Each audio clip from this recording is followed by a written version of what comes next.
My name is Asmar Eskenom, and I'm the Associate Deputy Director of the Center. We're excited to host our speaker for today's lecture. His name is Dr. Andrew Mertha, and he's the Director of the China Global Research Center and the China Studies Program at Johns Hopkins University within the School of Advanced International Studies. His lecture is titled Looking Ahead to China's 20th Party Congress. So on October 16th, about 3 weeks from now, China will hold its 20th Party Congress. It's a major political event that happens every 5 years where leaders in the Chinese Communist Party, the CPP, announce senior leadership changes and policy priorities. So Dr. Mertha will provide his thoughts and insights ahead of the Party Congress and help us to understand what we should look out for as we follow the event next month. So he'll speak for about 30 to 45 minutes. Then after, we'll move right into the question and answer session. So please get your questions ready. Without further ado, we'll turn it over to Dr. Mertha, and he'll present for us for about 30 to 45 minutes. So thank you so much, Esmeret, and thanks to Katie and Sandy and everybody else for inviting me and setting all of this up. And of course, all of you who are turning in from Lawrence Livermore National Laboratory and from elsewhere. It's my honor to be addressing you this morning, but I should start with a caveat.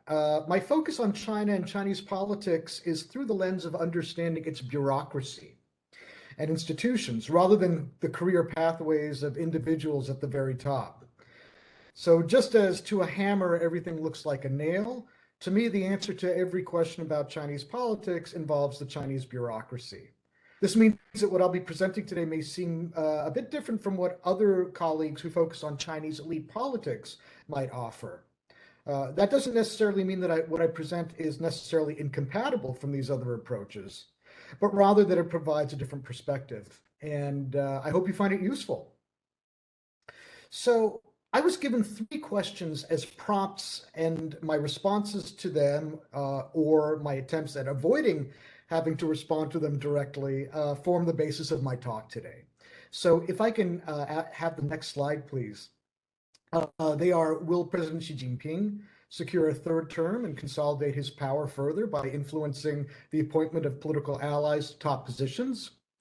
Second question, how might outcomes of the 20th Party Congress affect China's domestic and foreign policies? And third, which policy areas will be the highest on the CCP or on the Party Congress's agenda? So to preview my responses, on the first question, I'll discuss Xi's position, the significance and makeup of the Politburo, and the various norms that may or may not be changing and what that means in and around the 20th Party Congress. For the second question, I'll focus on the mechanisms of these policies to give a general answer that I believe can be applied to the overwhelming majority of Chinese domestic and foreign policies. And then for the third, I'll lay out 5 policy areas that are likely to be, or at the very least should be, on Xi's agenda moving forward from the 20th Party Congress. So if I can have the next slide, please. So the first question is, will Xi Jinping secure a 3rd term and consolidate his power? So there are all sorts of discussions currently underway anticipating what Xi Jinping will do with regard to placing even more potential allies in top positions. Some like Li Chang at Brookings speculate that Xi's decision on this front may have significant impact on factional alignments going into a future whereby the traditional Princeling versus Communist Youth League alignment may become muddied and further complicated. UCSD's Victor Scher argues that in fact much of the groundwork for this has already been done and that Xi can breathe a little easier because there's really nobody who can challenge him in any meaningful way right now. My approach today will be to eschew speculating over what may or may not happen in 1 month or 3 weeks from now, and rather lay out the framework for what and how we should interpret. So what happens and how we should interpret the announcements that are made. So first of all, Xi's position. I think that it's useful to say that Xi will not be stepping down anytime soon. But how and why is this so? It's useful to look not simply at the top leader or leaders, but at the pool of possible successors. Short of engaging in parlor games or the Chinese politics equivalent of fantasy football, it might be more helpful to look at how the succession process has worked in the recent past. And work by Zhengxu Wang and Anastas Vangeli is quite illuminating in this regard. So, following the violence and uncertainty of the Mao era, the rules that govern the selection of the heir apparent have evolved. In 1992, Deng Xiaoping named his immediate successor, Jiang Zemin, and possibly even Jiang's successor, Hu Jintao. But by the mid-1990s, with the elder revolutionaries, including Deng, passing away, the power to select successors fell to incumbent leaders, and an entirely new process. In the lead up to the 2002 16th Party Congress, it became an issue whether one or two officials of the younger generation should be placed on the Politburo Standing Committee, following the example of Hu Jintao during the Jiang Zemin administration, to succeed to the top positions 10 years hence. The criteria for party secretary or successor at that time were that he should be no older than 54 and should already hold a ministerial or provincial governor or provincial party secretary post. At the time, that is 2002, there were three officials that fulfilled these criteria. Bo Xilai, who was 53 and then governor of Liaoning, Xi Jinping, who was 49 and was governor of Fujian, and Li Keqiang, who was 47 and the governor of Henan province. That said, in the end, the 2002 Congress failed to follow the precedent set by Deng Xiaoping in 1992, and a successor was not appointed 10 years or two Congresses ahead of the scheduled succession. So by 2007, at the 17th Party Congress, as it was drawing to a close, the issue of successor had yet to be resolved. So in June of that year, the Central Party School administered a poll to about 400 top party officials to recommend new members for entry into the Politburo at the Party Congress that coming fall, in which Xi Jinping won the largest number of votes, while Li Keqiang came in distant second. If we focus on the 2007 and not the 2002 precedent, it was clear that it was not followed at the 19th Party Congress, fueling speculation at the time and ever since that there was no obvious successor to being groomed to inherit Xi Jinping's, or for that matter, Premier Li Keqiang's seat. This is not simply a question of naming a name, but securing that a position, securing that a person, so that he can start a rigorous apprenticeship so that 5 years hence, he can take on the responsibilities of General Secretary and Premier, respectively. In the case of the Premier, it unfolded this way. So in 1997, Wen Jiabao, who was then Premier, was promoted to, or rather, the next Premier, Wen Jiabao, was promoted to the Standing Committee at the 15th Party Congress. And the next spring, he was appointed as Deputy Premier and succeeded then Premier Zhu Rongji 5 years later. The same steps were taken between 2007 and 2012 for Li Keqiang to succeed Wen Jiabao as Premier. We do not have such an identifiable figure today.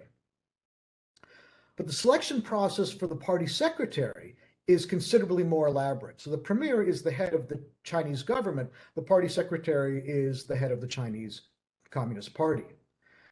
And so because of the elaborateness of this, I'll ask a little bit of indulgence here, because it's important to understand the succession process insofar as we can peer into this blackest of black boxes. So Hu Jintao, who was the party secretary prior to Xi Jinping, was placed on the Standing Committee in 1992 and assumed the top leadership post 10 years later in 2002. Xi Jinping was chosen as the successor only 5 years, that is to say, one Congress in advance. In either case, between the time that the successor was placed on the Standing Committee and the time of the actual succession, the party ensured that the successor takes on a number of positions and responsibilities, including, upon confirmation, a seat on the Politburo Standing Committee, executive secretary of the Chinese Party Secretariat, and president of the Central Party School.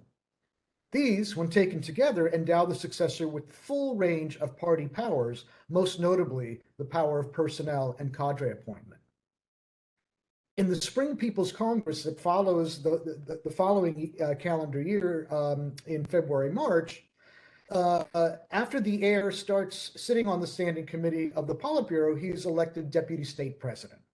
Then about 2 or 3 years ahead of the actual succession, he is given a military portfolio, assuming the first vice chairmanship of the Central Military Commission, and thus the heir apparent acquires all apprentice portfolios in preparation for the eventual takeover of the top party, government, and military powers. The question on Xi's longevity hinges on the question of, can we identify such an individual at the 20th Party Congress, or 5 years hence at the 21st?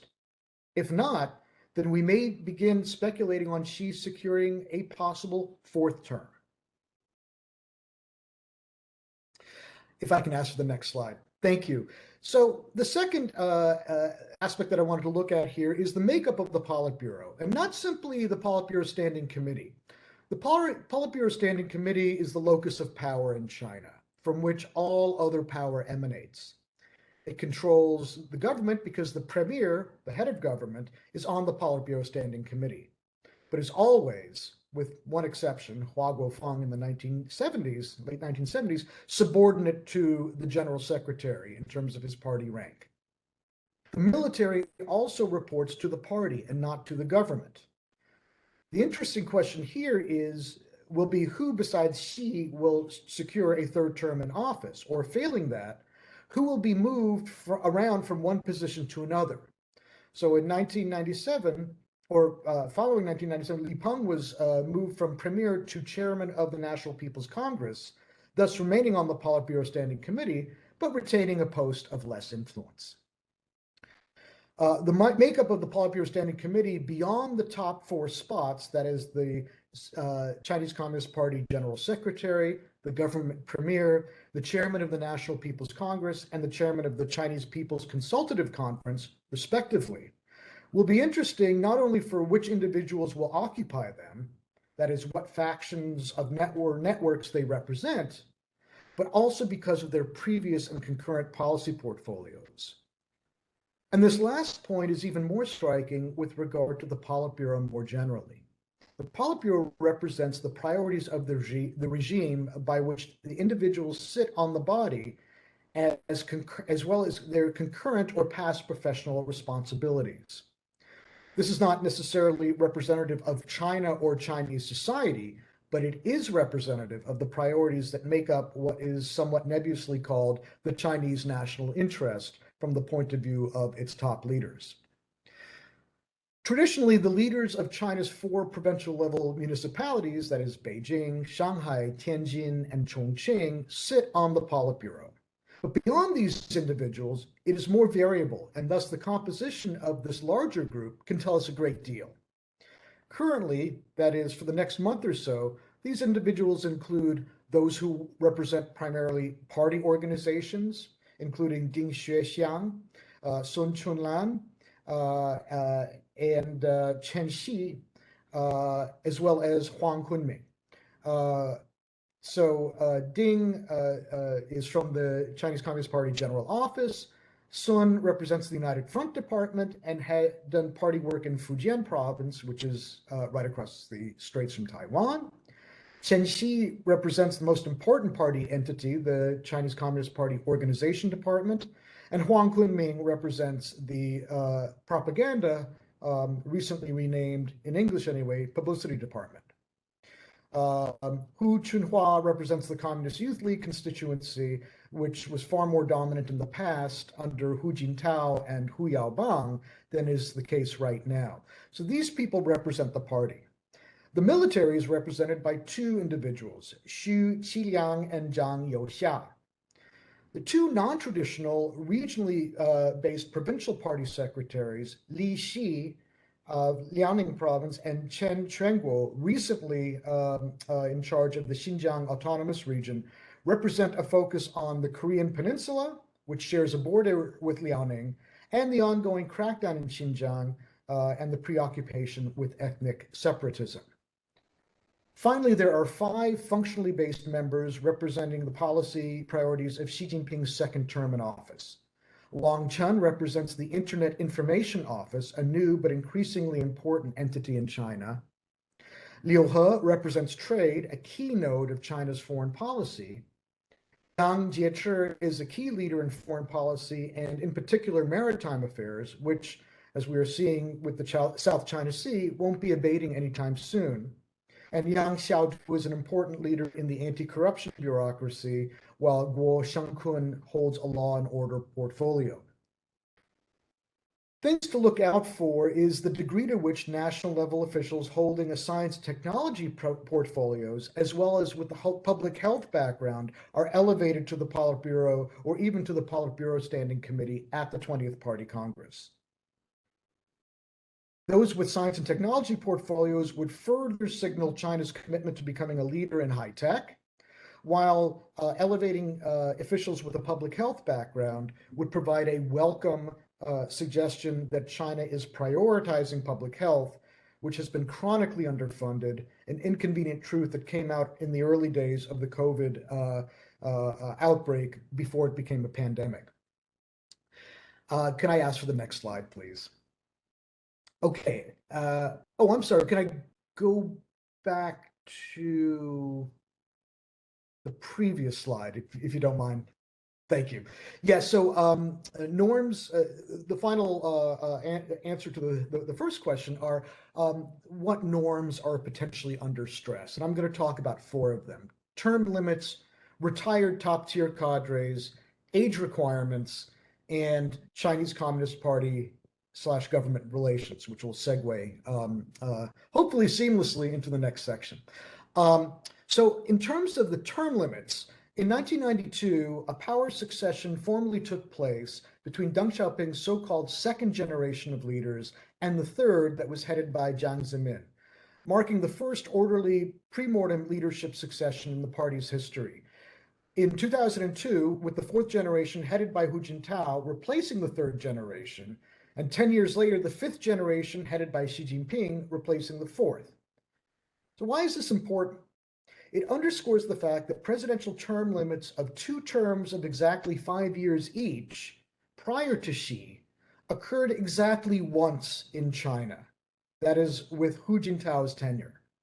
So when people lament the loss of term limits in China, they are referring to not so much a long-standing tradition, but to a tiny universe of cases that were the outcomes of a fluid process.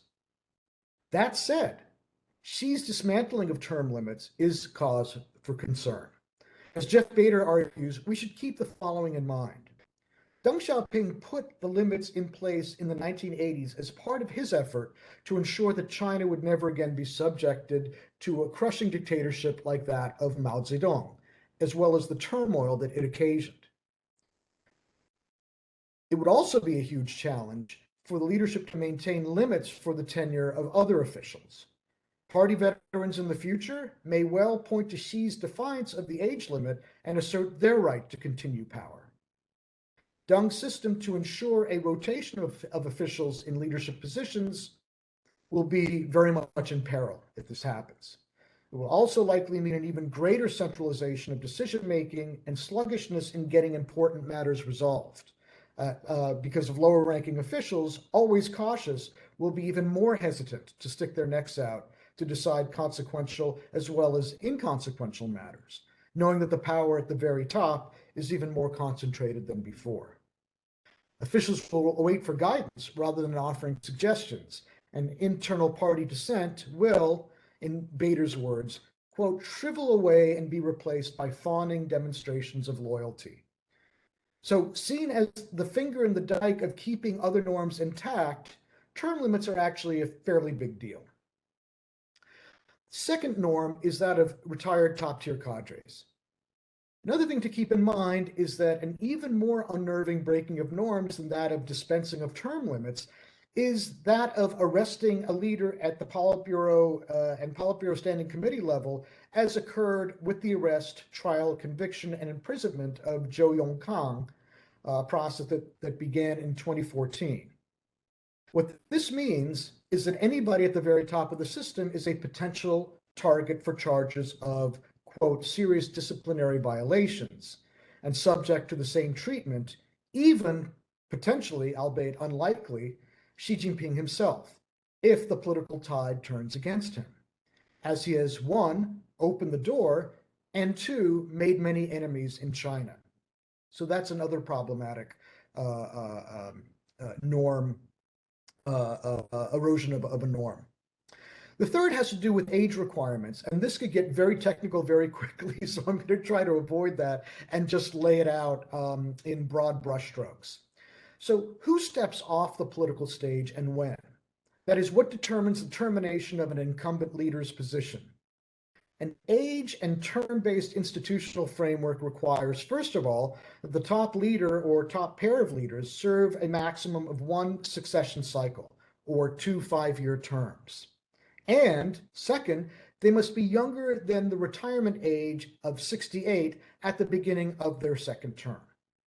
This is the famous 7 up, 8 down rule of Chinese elite politics, referring to the fact that if a Politburo Standing Committee member is 68 or older at the time of a party congress, he must retire. But if he is 67 or younger, he may still enter the committee. Xi is 69 years old, Li Keqiang is 67. This can have reverberations down the pike. If leaders at the very top play fast and loose with the age limits, this can result in a crisis for the age-based norms of cadre promotion throughout the entire system. So not just at the top, but throughout the system. That is to say, it seems highly likely that if the age limit norms are weakened, this becomes a free-for-all, corrupting an internally contradictory, but nonetheless stable cadre promotion regime as it now stands. Finally, the fourth norm has to do with government-party relations. And this actually makes up the lion's share of my answer in the second question, so let's move directly to that, and let's keep the current slide in place. So unless we see a dramatic break with past practices by Xi Jinping, and I see no reason for one to happen, we'll see a continuation of cultivating and growing of party institutions to further dominate the policy process. Xi Jinping has been quite open about the fact that he wants the party not only to dominate the government, but also to take on key roles that have traditionally, at least throughout the reform era, been under increasing government control, like the economy. To those of us who study institutions, Xi's initiatives are fascinating, but they are also somewhat in flux, and therefore some of the things that are contained or kept out of the Beltway dialogue on what's going on in China and how things are developing there. So there has been an increase in party leadership small groups. Leadership or leading small groups are a technical term that I could talk about at length, as my students will attest, but just for the sake of this presentation, small groups are coordination mechanisms that manage 2 or often many more bureaucracies within a bureaucratic cluster designed to meet the challenges of a particular policy not captured by a single bureaucracy, which is most policies. Now, in the past, these small groups were often associated with the government as distinct from the party, and were an essential mechanism for managing incentives and information to get 2 or more agencies to work toward a common set of goals within a specific policy area. In the past, party leading groups included, if I can get the next slide, please, inspection work, Taiwan affairs, national defense and military reform, propaganda and ideological work, party building, coordinating Hong Kong and Macau affairs, Tibet affairs, Xinjiang affairs, as well as a central group on dealing with the Falun Gong. What Xi has done, so that's in the first column there. What Xi has done is create party-based leadership small groups and populate the policymaking arenas long dominated by the government with them. As such, they work towards realizing Xi's policy preferences by creating another network of institutions into the policymaking arena. And I'll talk about these in just a moment. But one of the things that is important here is that Xi sits atop a number of these leading groups, raising questions about his own bandwidth and the leading group's ability to undertake decisive action. Second, they've veered into replicating, if not micromanaging, some of the traditional government-based bureaucratic clusters. Finally, in some cases, they represent the culmination of years, even decades, of jockeying to create such an organ, the absence of which for so long, especially in retrospect, is baffling. An example of this would be the national security leading group. That one and the comprehensively deepening reform leading group have been institutionalized into CCP commissions, or Chinese Communist Party commissions. These recent additions appear to represent several things. First, as noted, they solidify and make more permanent the somewhat temporarily defined leadership groups and thus underscore the deep importance in Xi's approach to governance. The National Security Commission is an example of this. Second, they do appear to extend traditional party functions for a new age, as is the case with the Public Security Comprehensive Management Commission, as well as the Commission for Guiding Cultural and Ethical Progress and the Comprehensively Deepening Reform Commission and the Internet Security and Informationization Commission. They also provide a way to enshrine Xi Jinping's own personal and political priorities, particularly the Comprehensively Deepening Reform Commission and the Central Discipline Inspection Commission. And finally, they extend into the government sphere more so than we have seen in the recent past. These include the Comprehensively Deepening Reform Commission and the Financial and Economic Affairs Commission. Thus, we are likely to see several things coming out of the 20th Party Congress as far as this question is concerned. First, the policymaking process in China is going to continue to be sluggish and confused. Second, we will be seeing redundancies and replication of efforts with no obvious resolution mechanism.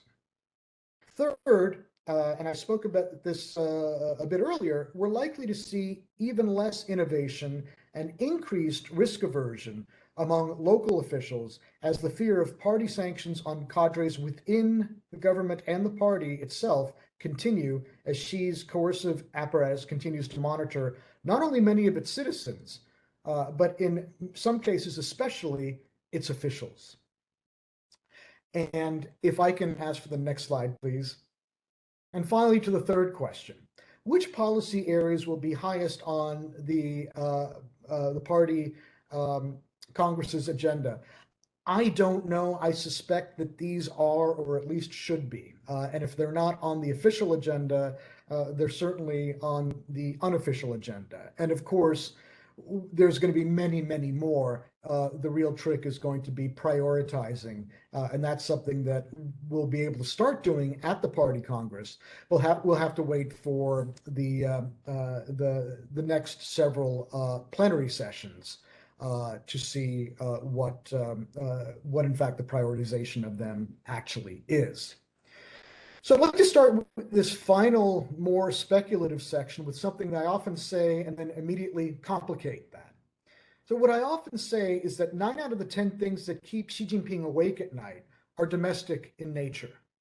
That is to say, his priorities are not at all what people say or think that it is among those in the Washington Beltway. Now, let me complicate this. The United States can make most, if not all, of these preoccupations of Xi and the Chinese leadership even more challenging. In fact, we have done so, whether by design or simply by what I see as the current administration's lack of a coherent China policy, which, to be fair, is something that we've seen in administration after administration. So I don't want to necessarily single out the Biden administration for this. So the first issue, I think, it has to do with Taiwan. The U.S., I think, has mishandled Xi's own more aggressive stance and can no longer hide behind the powerful veil of strategic ambiguity. This will reinforce the mainland's tendency towards belligerence, with an increasing ability to follow up on its rhetoric with military means. Or it forces the Biden administration to admit that it has no China policy, or to commit to a China policy that shows specks of daylight between what it has been since normalization in 1979. According to one insider I spoke with, the administration has a very good understanding of the Hill, and it has a terrible understanding of the world. Biden's constant misspeaking about the cross-straits relations is problematic because he, as former chair of the Senate Foreign Relations Committee, knows exactly what the official U.S. policy towards China and Taiwan is. And this has caused China no small amount of anxiety, which was reinforced by Speaker Pelosi's visit to Taiwan. So I think we should not be surprised at Beijing's belligerence, but we should be somewhat alarmed at not only its belligerence, but its ability to carry out its threats that it was unable to carry out during the last big Taiwan Straits crisis. That was in 1995 and 1996. The second policy area will have to do with, I believe, high-tech development. And again, I want to underscore China's commitment to this relative to our own, which I think gives us a sense of what competition may look like. So the CHIPS Act is somewhere in the neighborhood, and I think people here in particular can correct me if I'm wrong, but in the neighborhood of about $50 billion. China has already invested 3 times that much. Moreover, at least 1/4 and growing of all STEM researchers are based in China. U.S. policies towards education and employment of Chinese nationals are contributing to and reinforcing this trend, as they are, frankly, afraid of fully engaging with U.S. counterparts and colleagues. From my perch in academia, I see this every day. And so I think we're seeing a situation where all incentives for China point to going at it in a way that is increasingly isolated from what's going on in the United States and other countries in the West. Third, finding a face-saving way out of the zero COVID policy and re-energizing the economy in a way to meet even modest economic growth targets while continuing to move the economy in the direction of greater spending away from its traditional reliance on saving and targeted state investment. And most important, away from manufacturing and export-led growth.